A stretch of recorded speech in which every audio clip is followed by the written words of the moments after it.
Assalamualaikum warahmatullahi wabarakatuh. Selamat pagi semuanya. Gimana kabarnya hari ini anak-anak? Pada baik semuanya ya kan? Sebelum kita memulai pelajaran hari ini, Ibu mohon untuk berdoa dahulu dan dipimpin oleh ketua kelas. Oke? Berdoa dimulai.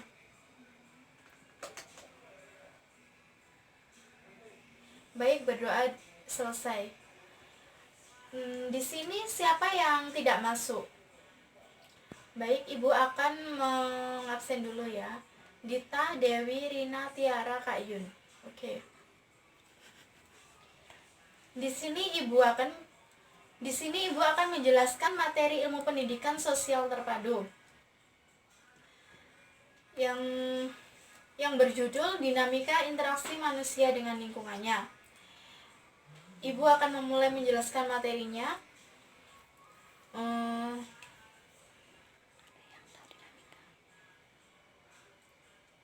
Dinamika interaksi manusia dengan lingkungan. Jadi, kehidupan manusia ini tidak dapat dipisahkan dari lingkungannya. Contohnya, kita pun bernafas dari udara dan lingkungan sekitar. Kita makan, minum, dan menjaga kesehatan semuanya memerlukan lingkungan. Lingkungan mempengaruhi perkembangan kehidupan manusia, baik langsung maupun tidak langsung. Komponen lingkungan dapat dibedakan menjadi empat komponen, yaitu komponen lingkungan, komponen abiotik, komponen biotik, komponen sosial, dan budaya. Lingkungan abiotik adalah unsur lingkungan hidup yang terdiri atas benda-benda tidak hidup, seperti tanah, batuan, udara, dan lain-lain.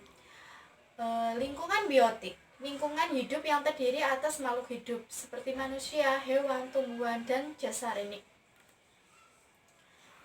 Baik, pada awalnya interaksi manusia dan lingkungan lebih bersifat alami dan mencakup komponen-komponen seperti biotik. Biotik adalah sesuatu atau benda yang tidak dapat diperbarui. Misalkan ada gunung, sungai, tanah, bebatuan. Biotik yaitu adalah sesuatu atau benda yang dapat diperbarui. Contohnya seperti rumah, kendaraan, baju, dan lain-lain. Namun jumlah manusia dan kehidupannya terus bertambah, sehingga mereka terus-menerus mengambil sumber daya yang ada di alam. Contohnya kayak emas, tambang, ada minyak, tanah, batu-batu alam. Itu manusia mengambilnya untuk memenuhi kebutuhannya. Kenyataannya tidak hanya jumlah yang bertambah, tetapi gaya hidupnya juga bertambah. Semakin hari semakin tambah bulan, tambah tahun, yaitu kehidupan manusia semakin berkembang dengan mereka yang membutuhkan.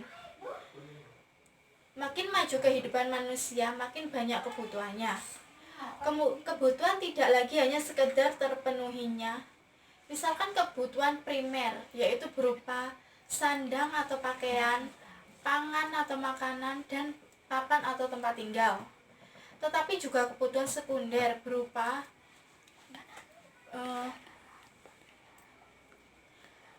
kendaraan, pakaian bermerek, dan lain-lain. Jadi kebutuhan sekunder itu kebutuhan tambahan ya, bukan pokok. Manusia menciptakan berbagai benda penunjang untuk memenuhi kebutuhannya. Benda-benda tersebut kemudian menjadi bagian dari lingkungan secara keseluruhan. Bahkan di daerah perkotaan, lingkungan dinominasi oleh komponen-komponen kehidupan perkotaan, seperti ada jalan, tol, jembatan, pemukiman, perkantoran, hotel, villa, dan lain-lain. Lingkungan alam telah diganti atau diubah secara besar-besaran oleh lingkungan buatan atau binaan. Jadi di sini manusia itu merubah lingkungan. Misalkan ada lapangan luas, mereka ingin membuat kayak kolam renang, jadi mereka yang merubahnya sendiri. Kayak ada tanah kosong juga, mereka ingin membuat hotel, villa, terus kayak rumah. Jadi mereka merubah lingkungan itu. Kayak sungai dijadikan kayak tambak untuk budidaya ikan. Semuanya bisa diganti oleh manusia. Gunung pun bisa dijadikan tempat wisata. Dengan di manusia dan lingkungan itu berlangsung melalui dua cara. Yang pertama, manusia dipengaruhi oleh lingkungan. Kedua, manusia memiliki kemampuan untuk mengubah lingkungan. Karakteristik interaksi tersebut berbeda antara satu daerah dan daerah lainnya atau satu masyarakat dan masyarakat lainnya. Jadi manusia berbeda itu dengan dia mempunyai keinginan juga berbeda-beda. Pada masyarakat yang tradisional, ada kecenderungan manusia lebih dominan dalam memengaruhi kehidupan seperti halnya dalam lingkungan masyarakat pedesaan. Sebaliknya, pada daerah masyarakat yang memiliki tingkat peradaban yang telah maju, manusia memiliki cenderung dominan sehingga lingkungannya telah banyak berubah dari lingkungan alam menjadi lingkungan binaan hasil karya manusia. Seperti kayak tempat wisata-wisata itu, jadi tempat biasa bisa dijadikan tempat wisata.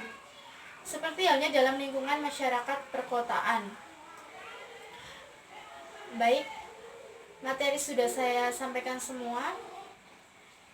Bila ada kurangnya saya mohon maaf. Billahi walidayah. Assalamualaikum warahmatullahi wabarakatuh.